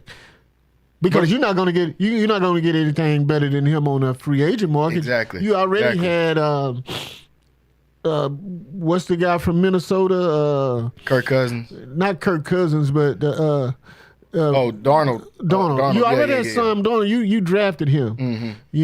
And I mean, the Jets drafted Aaron Glenn too. Yeah. So it's a good system for him to go back and play. But I mean, I don't think you can find a quarterback on the market that can come in and do what Aaron Rodgers does. Yeah, I think and the that's same even thing. with Sam Darnold. So it just needs to be some guidelines set. You need to have that conversation, and then if he can abide by those things, then you bring him back. If not, bye-bye. Yeah, because you got to be able to come in and be the leader in the locker room. He knows how important that is because he was just under Dan Campbell, that from day one, with no resume for wins or anything, he was the leader of the locker room. There wasn't any question about was Dan Campbell that leader in Detroit. Aaron Glenn got to watch that. He was a good player. He played in multiple good systems. Like you said, drafted by the New York Jets. You're not going to find anybody out there better than Aaron Rodgers. As bad as everybody says Aaron Rodgers played this year, he's still, if you just look at his stats, he's still better than like 80% of the league at the quarterback position. You bring in some structure along with that. I actually think it's a relationship that could work. Yeah, and you said the main thing. You have to have structure. Mm-hmm. And the Jets, once they fired Solon, they had no structure. None. And that contributed to him playing bad. So if you can bring in structure and you can have that conversation with him and that discussion with Aaron Rodgers, do you want to be here or you going to follow my lead, and you set those guidelines, and and if you can do that, hey, I bring you back. If you can't, maybe you retire, or maybe you find you another organization to play with. Yeah. I don't know what Aaron Rodgers is going to do right now. They're saying the new Jets brass or the new Jets staff that they have in there, they've got new GMs and all that, are non-committal on Rodgers right now because Rodgers is non-committal to them. So we don't even know what direction that's going to go. We just talked about Jerry Jones, love and drama. Aaron Rodgers probably second in the NFL as far as love and drama. And Woody Johnson too. So. And Woody Johnson loves drama as well. And so we're not sure which direction he's going to go. But all in all, I think Aaron Glenn is the right guy for that job in New York and can absolutely turn that around. I mean, I watched what he was able to do with Detroit's defense. Yeah, they had their mishaps, but for his entire tenure there in Detroit, they never had good players on Detroit's defense. Right. At no point. He drafted some good guys that came in and made some impacts, but he never went out there with the number one type of defense. You look at this defense, you got a Quentin Williams, who's one of the best linebackers. One of the best D tackles. Sauce Gardner's one of the best corners. Yeah, C.J. Mosley. C.J. Mosley. You Quincy Williams, and one of the best linebackers out there. So, I mean, these guys, they got talent. Aaron Glenn hadn't been able to work with something like that. On the offensive end, you got a Breece Hall. You got a Garrett Wilson. Devontae Adams is still on the contract, even if we don't know what's going on with Rodgers. So, I mean, hey, he got weapons out there. I'm excited to see what Aaron Glenn can do in the New York Jets, and maybe one of these New York teams can get good. It seems like one of them will be good for a couple of years, the other one will be good for a couple of years, then they'll both will be bad for like 10 years. So hopefully one of these New York teams can end up being good. Looking over at one of the other head coaching vacancies in the Las Vegas Raiders, Tom Brady has said he wants to have more input over there in the Raiders organization since he's become a minority owner in the Las Vegas Raiders. They go out and do a Tom Brady type of move, in my opinion, and go get a veteran head coach, somebody that's proven, somebody that's a Super Bowl head coach is they hire Pete Carroll, who's won in the college level, who's won at the NFL level, who is probably not going to be there for a long time. But if you're trying to turn your organization around, Pete Carroll is a good guy, in my opinion, to come out there and get that. He said he's thrilled to be able to work out there at the Raiders and to be able to work with their new GM that they just got at the Raiders as well. So what was your thoughts on this Pete Carroll hire? Well, it's the right hire. I mean, you're not going to win right away, but you can come in. You can hire somebody that can come in. And you said it, the most important thing a while ago, structure. He can bring structure to an organization. He's a no-nonsense guy that he's going to demand, respect from his players, and his players are going to go out and play hard for him. So that's what you get when you go out and get a guy like him. And I think it's a great hire. And then Tom Brady comes from that winning pedigree. That's the type of coach he had in Bill Belichick. Yeah. Was no nonsense. It's all business. We look at football as a game, but when you're in an organization and when you're playing, it's a business, and it's your job. And so that's the type of respect that Pete Carroll demands as a coach. And that's why Tom Brady went out and put his name and put a stamp on this organization and kind of made that hire. Yep. So like you said, I think that was a Tom Brady type of hire because of Bill Belichick. He wants somebody that's going to come in, and you got to get somebody to turn the organization around. Yeah. They don't have a culture in the Raiders right now. And you just think about it. They're not going to win right now. No. Because you have Kansas City in your division. You have you have the Denver Broncos in your division. And you have the San Diego Chargers in your division. And all these guys went to the playoffs. All three went to the playoffs. So, it's the same thing I was talking about with Dallas. Mm-hmm. You may as well kind of bring some guy in that's going to restructure your organization, because you're not going to be relevant for the next few years because you already have winning teams. And the Broncos are a young team that's only going to get better. The Chargers are a team that's a young team that had a first-year head coach. They're only going to get better. And then you're talking about the world champions in your division, which is in the Super Bowl this year and has been for the last 2 years. So what do? You go out and get you a guy that can stabilize your organization and start to get things in order for you to be able to win. Yeah, before you can win, you got to get competitive. I think these guys just got to go out there and get competitive first. Pete Carroll automatically, in my opinion, gives them a chance to be competitive, and they're picking sixth. I don't know if they try to trade up and get a Shador. They might just stray away from getting a quarterback because, like you said, you're not going to be good right now regardless. You might as well just try to stack your team up, get the best players available, and wait on that quarterback to come to you. So, and Pete Carroll has always been a defensive guy. He's a defensive guy. He knows what travels. Defense travels. So you build a team through your defense. Yeah. And I think that's what Pete Carroll will do. And Tom Brady knows that as well. Yeah, Tom Brady. He knows what he's doing. He wants a bigger role in that organization. But one thing about that is, Shador Sanders wears that Tom Brady brand. Yeah, so he's under contract with Tom Brady. That's what I was wondering if that relationship is going to brew. And I know he says he's going to play a part in this draft and help them with the best guy that's available and help them make those decisions. So we'll see. Yeah, we'll see how they decide to move on with their quarterback decision-making. And right now they got Pete Carroll in there. Right now, Tom Brady making moves, and he's not going to sit back. I knew he wasn't going to be able to do that. When he came in, he said he's just going to be a minority owner, guy that sits in the box. Hey, Tom Brady's not even wired like that. He's not going to sit around and watch no football. And especially when he knows what a team should and shouldn't do. Competitive. He's not going to do that. He's way too much of a competitor.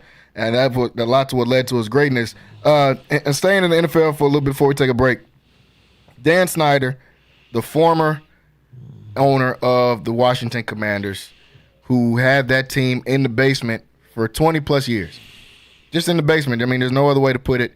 They were an irrelevant organization outside of their one season with Robert Griffin as a rookie where he brought a spark. Outside of that, a completely irrelevant organization to the NFL, honestly.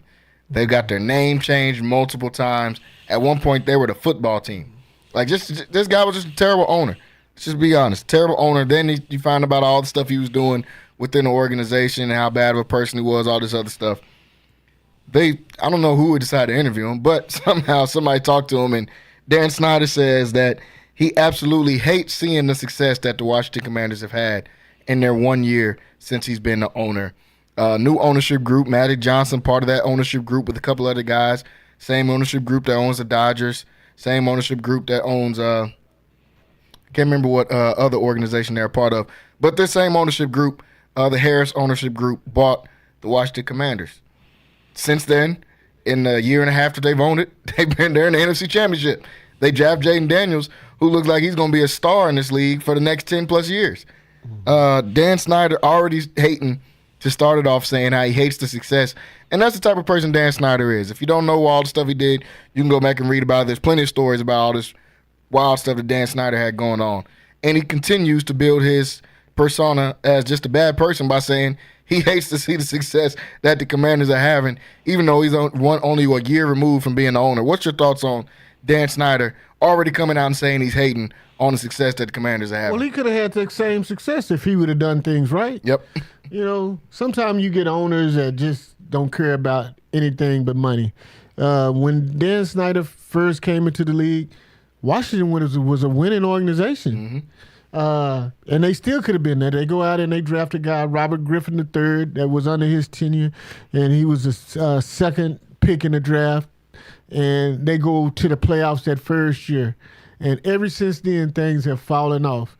But this guy's a bad owner. He done things to the women in his organization, took advantage of those women, and he took advantage of the players, didn't want to play the players, and guys leaving and wanting to get out of the organization.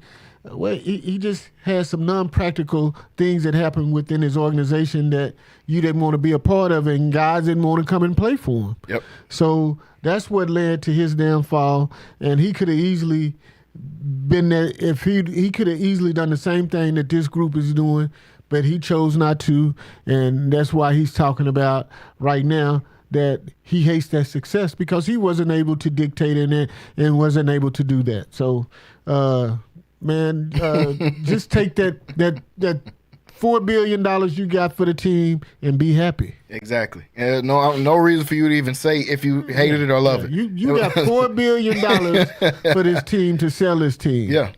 And you already own a FedEx. Yeah. So, you know, you should just ride off into the sunset and not say We shouldn't anything. hear from Dan Snyder anymore. Yeah. After all the allegations that came out against you and they gave you $4 billion, we shouldn't even hear from you anymore. You should be in I don't even know. You should be on your own personal island in Turks and Caicos or something, and we should never hear from you again. And that was a discount. The $4 $4 billion was a discount. They made him sell it. They did. And then he was such a disgrace to the NFL that the NFL made him sell it at a discount.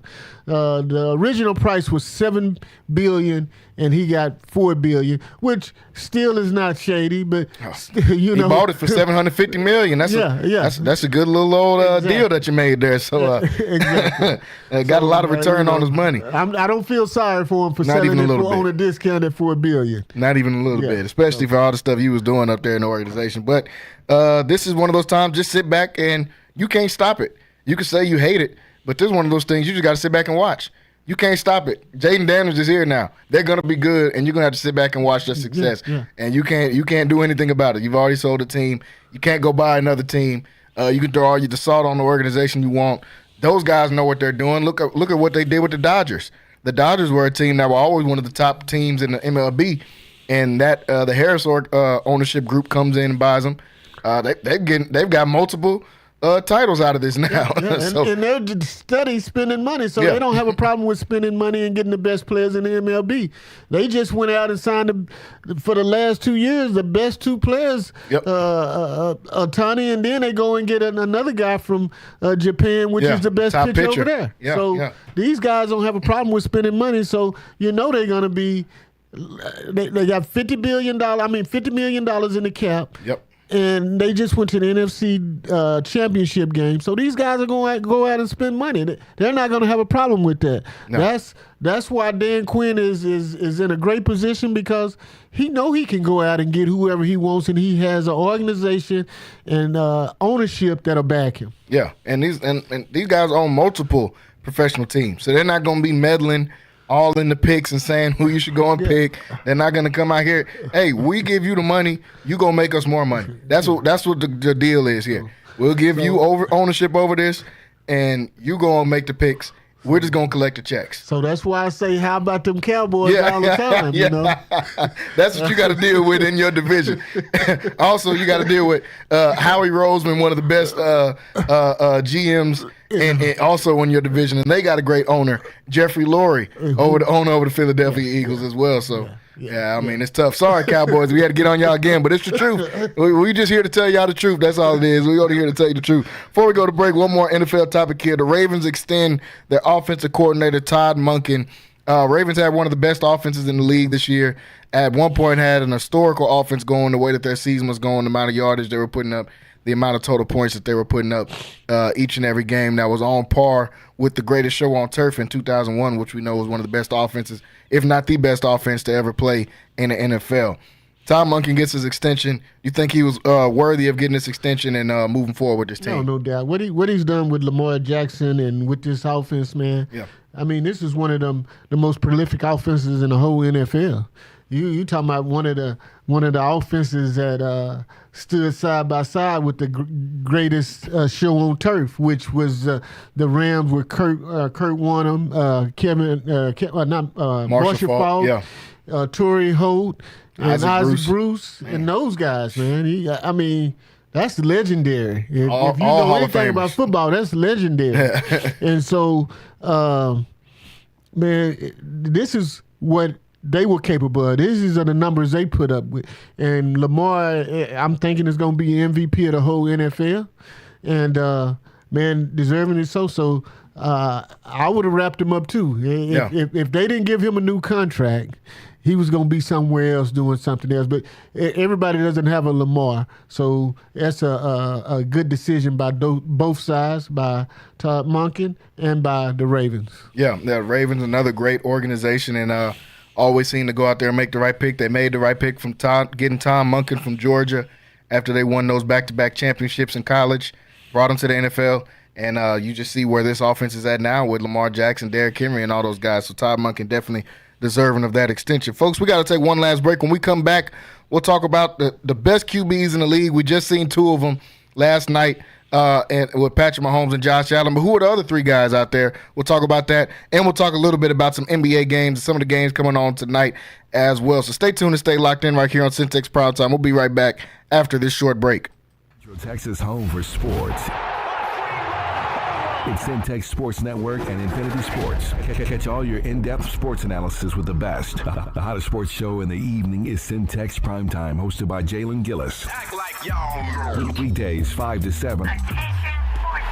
This is the Central Texas #1 leader in sports. Centex Sports Network. That's right, sports fans. We can talk about sports. And Infinity Sports. Lighthouse Streaming, a full-scale media agency and your go-to source for all things audio and video. Is your church long overdue for audio and video upgrades? Call Lighthouse Streaming for a free consultation. Does your corporate or church event need audio or video production? Don't stress. Call the guys at Lighthouse Streaming. In business since 2017, Lighthouse Streaming has produced hundreds of live events and completed dozens of church and venue installations. Whatever your AV needs are, Lighthouse Streaming has you covered. Give them a call at 254-252-4206. That's 254-252-4206. Or go to lighthousestreaming.com and set up your free consultation. Hey guys, it's Rocky and Keisha, and at Prosperity Tax Service, we're all about convenience. We get it. Life is busy. Your time is valuable. That's why we've streamlined the entire process to be as hassle-free as possible. No more sifting through piles of paperwork or spending hours at an office. With Prosperity Tax Service, you can handle your taxes from the comfort of your own home. Your financial data is in safe hands with us through our secure and user-friendly customer portal at prosperitytax.com. It's your one-stop shop for all things tax-related. Log in anytime anytime, from anywhere, whether it's from your couch or on the go. We are experienced tax professionals well-versed in handling a variety of tax situations. Receive genuine assistance and competitive pricing from real tax professionals who've seen it all. We're marking 2 decades as a community-based enterprise here in Waco, Texas. So call us at 254-235-5662 or log on to www.prosperitytax.com. Thanks, guys. NSJ Event Co., one of the premier event designers in Central Texas and a Centex Sports Network supporter. Voted Waco Awards Event Planner of the Year 2021, NSJ Event Co. is your go-to source for event planning.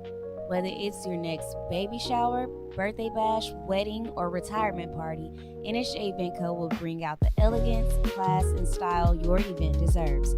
Call NSJ Event Co. at the number on the screen or scan the QR code to schedule a free consultation. NSJ Event Co., where the party lady takes care of all your event needs. Central Texas home for sports. It's Centex Sports Network and Infinity Sports. KWBT-FM, HD2 Waco, Temple, Killeen, Fort Cavazos. The new leader in sports in Central Texas is Centex Sports Network and Infinity Sports. Holy Jesus. What is that? It's time to get in the game. Do you know what time it is? Tune in to Primetime Sports Talk with Jalen Gillis. To me, you are nothing. Your go-to source for breaking sports news in Central Texas and exclusive Dallas Cowboys coverage. Start it up, let's go. Catch us Monday through Thursday from 5 to 7 p.m. on the Centex Sports Network and Infinity Sports.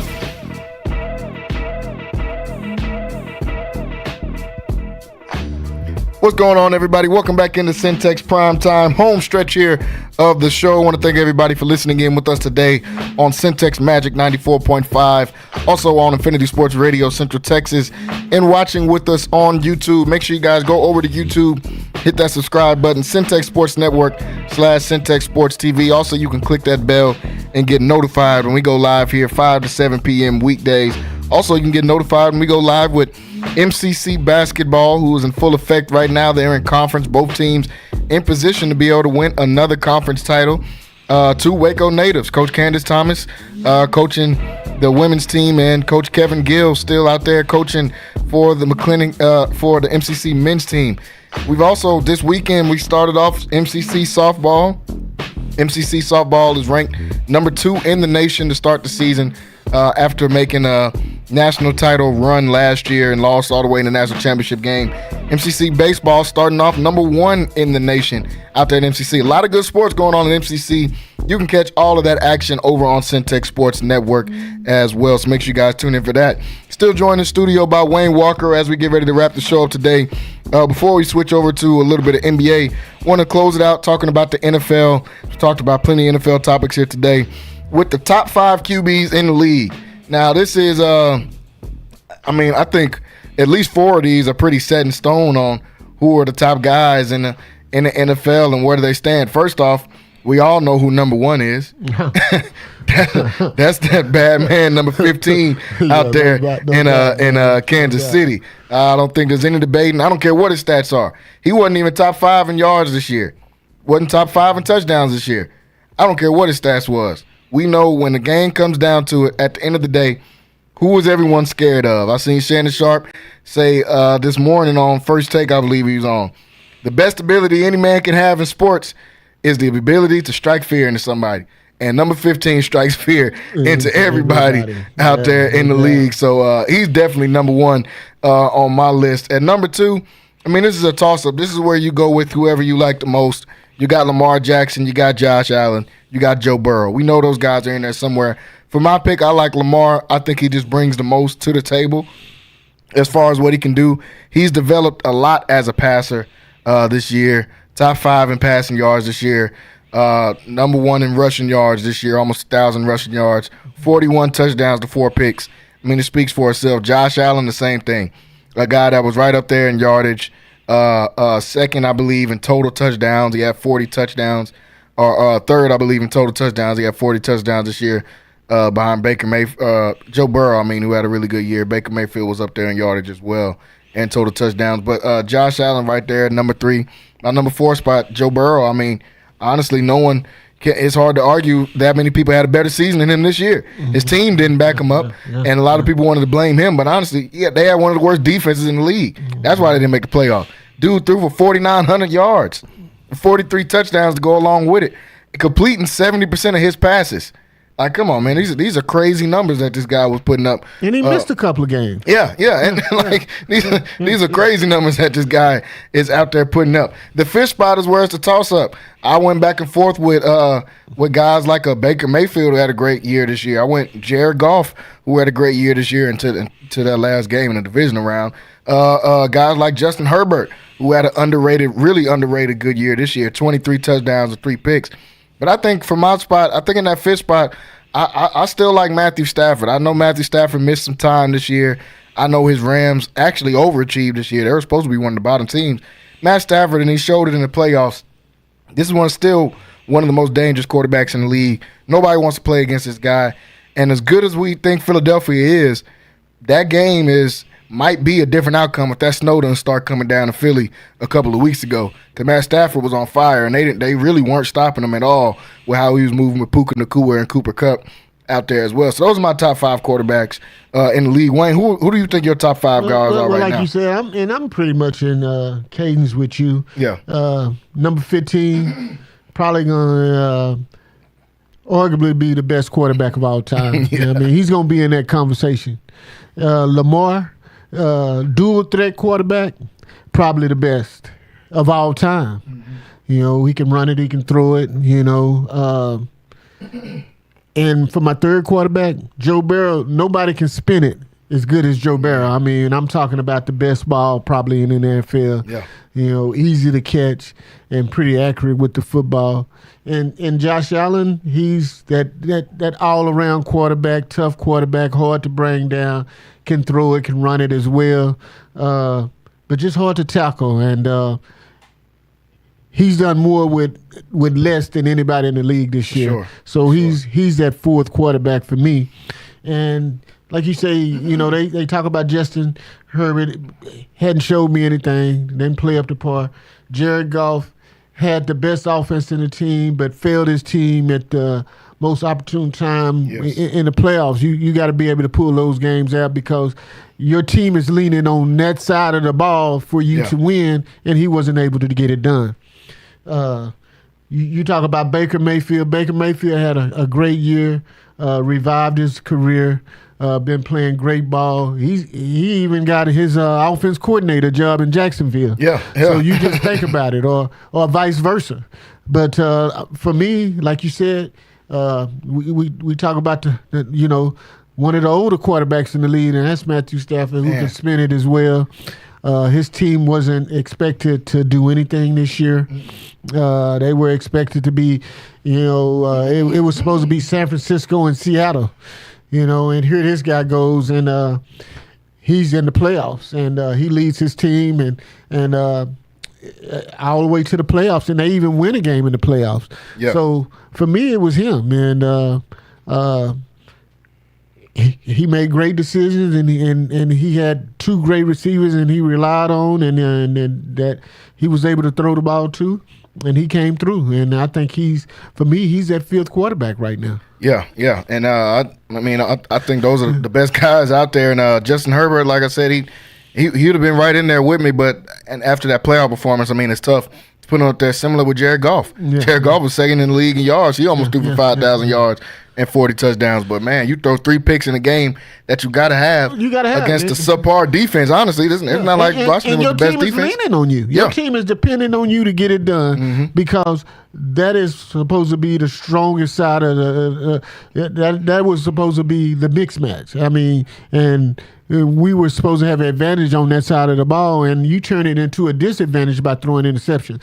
Jared Goff and Justin Herbert. So those guys didn't get it done. Yeah. And if we're talking about right now, you're only as good as your last game. That's what they said in the NFL. Exactly. And from the last games I've seen, those 5 quarterbacks to me. Yeah. I'm Jaden Daniels is a guy that I'm a little more time, man. He's gonna be right in that conversation. CJ Stroud, they figure out the offensive line. He's gonna be right in that conversation as well. So still some good quarterback play in the league. It's crazy that pretty much everybody we named is in the AFC. That's the problem, is they can't none of them get past number 15 out there in Kansas City, and that's why he's sitting at that number 1 spot for our top quarterbacks. Before we get off the show here today, folks, got a couple minutes left. I want to talk a little bit of NBA. Jimmy Butler suspended indefinitely by the Heat.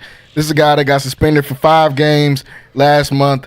Comes out last week, gets suspended for 2 games, misses the team flight, conduct detrimental to the team. Now suspended indefinitely because of he walked out of a shoot around. Obviously, Jimmy's trying to get traded. He already came out and said he wants to get traded. Said he's not happy here. He wants to leave. He's going to keep doing everything. He wants to get traded. Why won't Miami trade him? I'm confused on this. I know that they're in a peeing contest right now between Pat Riley and Jimmy Butler. He's trying to force his way out, man. Yeah, he is. It's almost like a marriage, and sometimes a divorce is necessary, before somebody hurts one another or something happens. And he's tried to force his way out of this relationship, and they won't give him what he wants. So what does he do? He's trying to force it.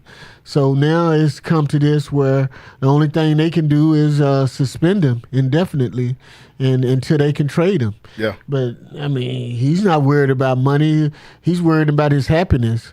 And so if you're not happy, why should you make the organization happy? Yeah. I mean, you got all the money in the world you want. So that's not the issue. But you want to be happy, and you're on the downside of your career, and they didn't offer you a contract extension. So if you're not offering me a contract extension, just go ahead and trade me and let me go. Yeah. But and get something of value for me. Exactly. Why I'm valuable. So I mean, I don't blame Jimmy Butler, to be honest with you. I mean, anytime it comes between a player and an organization, sometimes the players, but most of the time it's the organization, because the organizations, they'll use you. They'll use you while you're good, and then once you are no value to them, then they get rid of you. They have that option. And sometimes as a player, you fall in love with this organization, you're not ready to go, but they'll push you out the door, and they're ready for you to go. So I'm always take the player side. Yeah. So if you don't want to give me a contract extension, that means you don't want me here. So let me go. Let me go somewhere where I can be happy. Trade me away somewhere where I can be happy. Yeah, I'm in 100% agreement with you, man. I mean, Pat Riley, we've seen him do this with multiple superstars. You get into it with Shaquille O'Neal after he wins a championship with a young D-Wade. D-Wade, the best player in your organization's history, he ends up having to leave and go to Chicago and Cleveland before he eventually comes back to Miami and retire. That's a guy that should have never left the building. D-Wade, he got a statue out there for a reason. Best player in organization history, and it's not even close. By far best player. Brought 3 championships to your team, and that guy had to leave because of disputes with Pat Riley. Jimmy Butler comes here, brings your organization back to relevance. The Heat were irrelevant. He brings the organization back to relevance, gets you to 2 NBA championship games. You just can't win those games or those series. Get you to 2 of them, though. And now he's saying he wants an extension, and you don't want to give it to him after you've used him up and say he's older. Of course I'm going to hold out for my money. He's at 35. He's not going to – this is the last time he's going to be able to get a big contract. Why wouldn't he want to get paid? That doesn't even make sense. Pat Riley, you want to get your money. You're getting paid by the organization. Right. Why this guy can't get his? And then if he's telling you just trade him, you don't want to do that. You want to have a peeing contest with him and say, well, I'm just going to keep finding you and keep finding you. And I don't know why he doesn't realize Jimmy Butler does not care. This is the 3rd team he's forced his way out of. You're not going to make him start caring about this. Right. So, I mean, hey, Pat Riley, trade this guy, man. Get this dude what he wants. Let's see Jimmy Butler. He wants to get out there to Phoenix. I don't know if you trade him to Phoenix, but just trade him somewhere. All right now he's doing is being a distraction to the Heat, and you're already a bubble 500 team already anyway. And money is not the issue. Like I said, this guy's already made $500 million in his career. So what more can you do to him? He can set out or he can retire at this point, but he still loves basketball, and he still wants to play.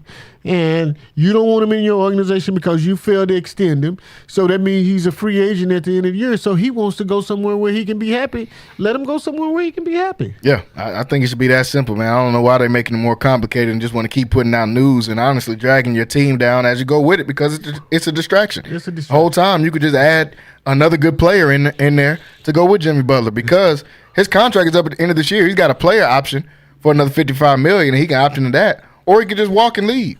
So you rather be right and just instead of doing the right thing, which is trade him and get something back for him, you rather be right and just get nothing for Jimmy Butler and leaving.